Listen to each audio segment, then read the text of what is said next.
11वीं पुतली त्रिलोचना ने जो कथा कही वह इस प्रकार है। राजा विक्रमादित्य बहुत बड़े प्रजापालक थे। उन्हें हमेशा अपनी प्रजा की सुख समृद्धि की ही चिंता सताती रहती थी। एक बार उन्होंने एक महायज्ञ करने की ठानी। असंख्य राजा महाराजाओं, पंडितों और ऋषियों को आमंत्रित किया, यहाँ तक कि देवताओं को भी उन्हें नहीं छोड़ा।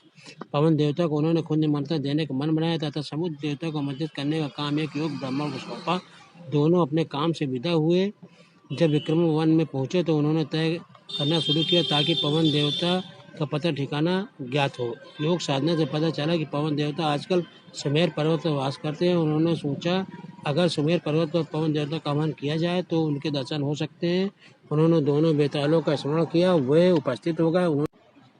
उन्होंने उन्हें अपना उद्देश्य बताया। बेतालों ने उन्हें अनंत फनन में सुमेर पर्वत की चोटी पर पहुंचा दिया। चोटी पर इतना तेज हवा थी, पाँव जमाना मुश्किल था। बड़े बड़े वृक्ष और चट्टान अपनी जगह से उड़कर दूर चले जा रहे थे, मगर विक्रम तनिक भी विचलित नहीं हुए।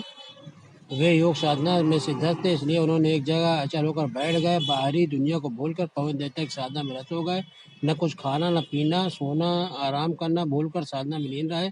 आखिरकार पवन देवता ने सूझ ली। हवा का बहना बिल्कुल थम गया। मंद मंद बहती हुई वायु शरीर की थकान मिटाने लगी। आकाशवाणी हुई, हे राजा विक्रमादित्य, तुम्हारी साधना से हम प्रसन्न हुए, अपनी इच्छा बता। विक्रम अगले क्षण सामान्य अवस्था में आ गए और हाथ जोड़कर बोले कि वे अपने द्वारा किए जा रहे महायज्ञ में पवन देवता की उपस्थिति चाहते हैं। पवन देवता के पधारने से उनके यज्ञ की शोभा बढ़ेगी।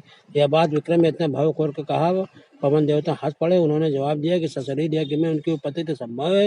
वे अगर सशरीर गए तो विक्रम के राज में भयानक आंधी तूफान आ जाएगा। सारे लहलाते खेत, पेड़ पौधे, महल, झोपड़ियाँ सब की सब उजड़ जाएंगी। रही उनकी उपस्थिति की बात तो संसार के हर कोने में उनका वास है, इसलिए वे अप्रत्यक्ष रूप से उस महायज्ञ में उपस्थित रहेंगे। विक्रम उनका अभिप्राय समझकर चुप हो गए। पवन देवता ने उन्हें आशीर्वाद देते हुए कहा कि उनके राज्य में कभी अनावृष्टि नहीं होगी और कभी दुर्भिक्ष का सामना उनकी प्रजा नहीं करेगी। इसके बाद उन्होंने विक्रम को कामधेनु गाय देते हुए कहा कि इसकी कृपा से कभी भी विक्रम के राज में दूध की कमी नहीं होगी। जब पवन देवता लुप्त हो गए तो विक्रम ने दोनों बेतालों का स्मरण किया। बेताल उन्हें लेकर उनके राज की सीमा तक आए। जिस ब्राह्मण को विक्रम ने समुद्र देवता को मदद करने का भार सौंपा था, वह काफी कठिनाइयों को झेलता हुआ सागर तट पर पहुंचा। उसने कमर तक सागर में घुसकर समुद्र देवता का आह्वान किया।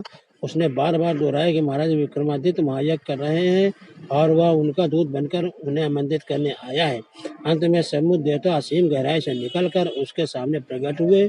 उन्होंने ब्राह्मण से कहा, उन्हें उस महायज्ञ के बारे में पवन देवता ने सब कुछ बता दिया है। वे पवन देवता की तरह ही विक्रमादित्य के आमंत्रण का स्वागत तो करते हैं, ब्राह्मण ने लेकिन समुद्र देवता से अपना आशय स्पष्ट करने का सादा निवेदन किया तो वे बोले कि अगर वे यज्ञ में उपस्थित होने गए तो उनके साथ अथाह जल भी जाएगा और उसके रास्ते में पड़ने वाली हर चीज डूब जाएगी और चारों ओर प्रलय की स्थिति पैदा हो जाएगी और सब कुछ नष्ट हो जाएगा। जब ब्राह्मण ने जानना चाहा कि उसके लिए उनका क्या आदेश है तो समुद्र देवता बोले कि विक्रम को सकुशल महायज्ञ संपन्न करने के लिए शुभकामनाएं देते हैं। अप्रत्यक्ष रूप से यज्ञ में अधोपति विक्रम उन्हें महसूस करेंगे, क्योंकि जल की एक एक बूंद में उनका वास है। यज्ञ में जो जल प्रयुक्त होगा उसमें भी वे उपस्थित रहेंगे। उसके बाद उन्होंने ब्राह्मण को 5 रत्न और एक घोड़ा देते हुए कहा कि मेरी ओर से राजा विक्रमादित्य को ये उपहार दे देना। ब्राह्मण घोड़ा और रत्न लेकर वापस चल पड़ा। उसको पैदल चलता देख वह घोड़ा मनुष्य की बोली में उससे बोला कि इस लंबे सफर के लिए वह उसकी पीठ पर सवार क्यों नहीं हो जाता।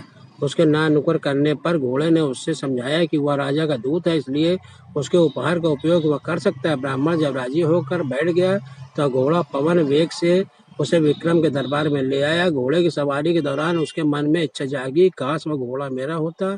जब विक्रम को उसने समुद्र देवता से अपनी बातचीत का सविस्तार बताई और उनके द्वारा दिए हुए उपहार, तो उन्हें 5 रत्न तथा घोड़ा उसे ही प्राप्त होना चाहिए। यह कहकर विक्रम ने वो सब उसको दे दिया।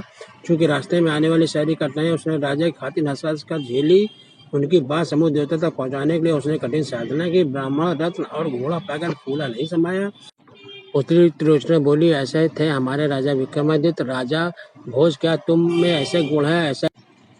ऐसा कहकर पुतली अपने स्थान में अंतर्ध्यान हो गई। राजा भोज मायूस होकर महल में लौट आए।